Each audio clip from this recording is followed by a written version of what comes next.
নমস্কার, কেমন আছেন সবাই? মধুমিতার আবারও একটা নতুন ব্লগে আপনাদের সবাইকে জানাই অনেক অনেক স্বাগত। আশা করব আপনারা যে যেখান থেকে আজকের আমার এই ব্লগটা দেখছেন সবাই ভালো আছেন, সুস্থ আছেন এবং স্বাভাবিক আছেন। আমি এবং আমার পরিবারের সদস্যরাও ঠাকুরের আশীর্বাদে বেশ ভালো আছি। সকালবেলা ঘুম থেকে ওঠার পরে টুকটাক কাজকর্মগুলো শেষ করে নিয়েছি।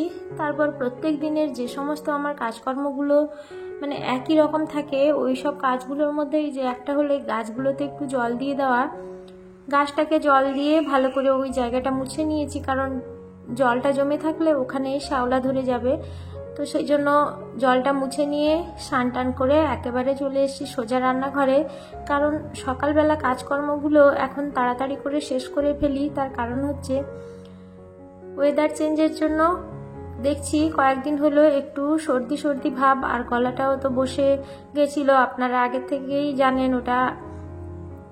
তো সেই জন্য সকালবেলা উঠে আর শরীরটাও অতটা মন চায় না যে ট্রাইপডে ফোনটা লাগিয়ে ভিডিও করতে, মোটেই ইচ্ছা হয় না। তাড়াতাড়ি করে কাজকর্মগুলো শেষ করে নিয়ে ছেলেকে একটু নিয়ে যাই স্কুলে, তো সেখানেও একটু থাকতে হয়। তারপরে এসে চটজলদি করে আবার পুজো, তারপরে স্নান টান সেরে আবার বাড়ির কাজকর্মগুলো সারতে হয়। তো সেই জন্য আর এখন ঠিক মতো ভিডিও করতে পারি না, আর টাইমের মতো ভিডিও দিতে পারি না। সেই জন্য নিজের চ্যানেলের অনেকটা ক্ষতিও হয়ে যাচ্ছে বুঝতে পারছি, কিন্তু কিছু করার নেই। আসলে পরিবেশ পরিস্থিতি এক এক সময় এমন হয়ে দাঁড়ায় যে নিজের মনের ইচ্ছে থাকলেও কিছু কিছু পারিপার্শ্বিক এমন কিছু সিচুয়েশন তৈরি হয় যেগুলো কাটিয়ে উঠে কিন্তু এই সমস্ত কাজগুলো করা যায় না।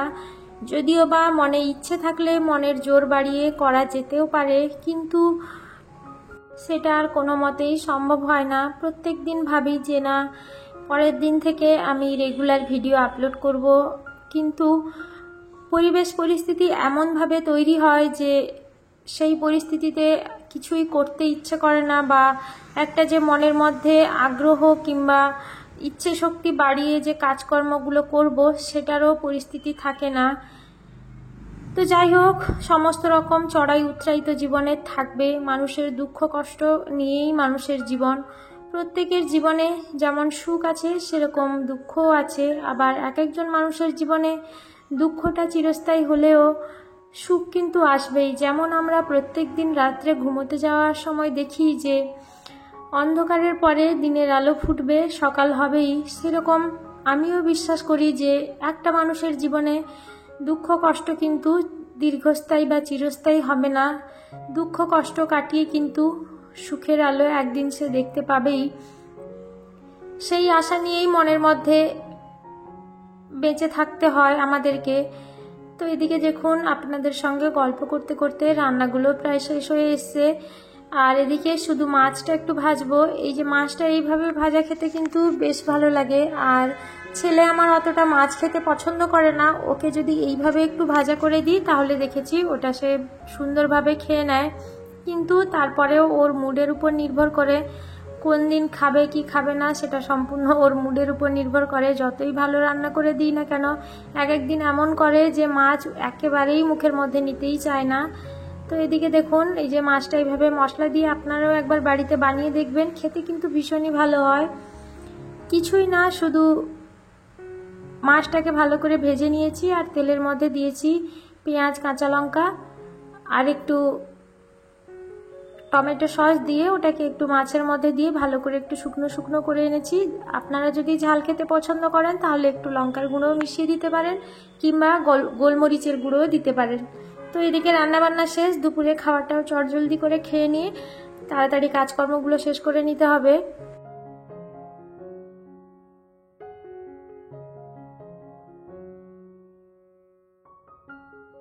অনেকটাই বেলা হয়ে গেছিল, ওই জন্য খাওয়া দাওয়া শেষ করে এসেই একেবারেই রান্নাঘরটাকে পরিষ্কার করে নিচ্ছি। কারণ আজকে যেহেতু একটু মাছ টাছ রান্না হলে তো রান্নাঘরটা একটু ভালোভাবে পরিষ্কার করতে হয়। তার কারণ হচ্ছে চারিদিকে ওই মাছের তেল টেল ছিটিয়ে যায়, তো ওইটা যদি ভালোভাবে পরিষ্কার না করি তাহলে রান্নাঘর থেকে কেমন একটা বাজে গন্ধ বেরোতে থাকে। তো সেই জন্য রান্নাঘরটাকে পরে পরিষ্কার করব বলে রেখে দিয়েছিলাম। আর পরে করার আরেকটা কারণ হচ্ছে আজকে একটু রান্নাঘরটাকে গোছাবো আর একটু ভালোভাবে সমস্ত জিনিসপত্রগুলো পরিষ্কার করে নেব। তো এদিকে এই যে বাসন রাখার এই জিনিসটা এনেছিলাম, এটা কিন্তু ভীষণই সুবিধা হয়েছে এনে, যে রান্নাঘরের থালা বাসনগুলো এদিক ওদিক ছড়িয়ে ছিটিয়ে না রেখে একটা জায়গার মধ্যে গুছিয়ে রাখা যায়। এটা কিন্তু ভীষণই ভালো। ফ্লিপকার্ট থেকেই নিয়েছিলাম, বেশ সস্তায় ও ভালো জিনিসও পেয়েছি। আর এদিকে যে মশলার কৌটোগুলো ছিল ওগুলোকে একটু মুছে রাখছি, কারণ প্রত্যেকদিন রান্নার পরে তো তেলের ছিটেগুলো লেগে ওর গায়ে বসে যায় আর প্রচুর তেল চিটচিটে হয়ে থাকে, ওই জন্য একটু পরিষ্কার করে নিচ্ছি। প্রত্যেকদিন এইভাবে একটু একটু করে পরিষ্কার করে নিলে কিন্তু একসঙ্গে অনেকটা কষ্ট হয় না। বন্ধুরা, আমার ব্লগ আপনাদের কেমন লাগছে অবশ্যই আমাকে কমেন্ট করে জানাবেন। আমার ব্লগ যদি আপনাদের কোথাও একটু ভালো লেগে গিয়ে থাকে তাহলে আপনাদের কাছে অনুরোধ জানাবো আমার চ্যানেলটিকে সাবস্ক্রাইব করে আমার পাশে থেকে যাওয়ার জন্য। আর যারা যারা এখনো পর্যন্ত আমার পাশে থেকেই গেছেন চ্যানেলটাকে সাবস্ক্রাইব করে, তাদের প্রত্যেককে আমি জানাবো অসংখ্য ধন্যবাদ। আপনারা এভাবেই আমার সাথে থাকুন, পাশে থাকুন, যাতে আমি আগামী দিনের পথ চলাটা ভালোভাবে করতে পারি। তো ওদিকে জানলা টানলাও খুব ভালো করে মুছে নিচ্ছি, কারণ এই যে রান্নাটা সময় জানলাটায় প্রচুর পরিমাণে তেল গিয়ে ছিটিয়ে যায়, তো সেগুলো যদি প্রত্যেকদিন মুছে না নিই তো তাহলে ওখানে তেলগুলো জমতে জমতে একেবারে বিচ্ছিরি অবস্থা হবে। অতটা সুন্দরভাবে গুছিয়ে কাজ করতে পারি কিনা জানি না, কিন্তু যতটুকু করি নিজের মতো করে করার চেষ্টা করি, নিজের কাজটাকে ভালোবেসে করার চেষ্টা করি। তো এদিকে দেখুন রান্নাঘরের দরজা জানলা সমস্ত জিনিসপত্র খুব সুন্দর করে মুছে নিয়েছি। এবার গ্যাস ওভেনটাকে মুছে নেব। তার কারণ হচ্ছে উপরে যে জানলাটা পরিষ্কার করছিলাম তখন কিন্তু গ্যাসের উপর ভীষণই ধুলো ময়লা পড়েছিল, তো সেই জন্য সেটাকে পরে মোছার জন্য রেখে দিয়েছিলাম। তাহলে বন্ধুরা, আজকের মতো আমি আমার ব্লগটা এখানেই শেষ করছি। আপনাদের যদি আমার ব্লগের কোথাও একটু ভালো লেগে গিয়ে থাকে তাহলে একটা লাইক করে দেবেন আর একটা সুন্দর কমেন্ট করে আমার পাশে থেকে যাবেন।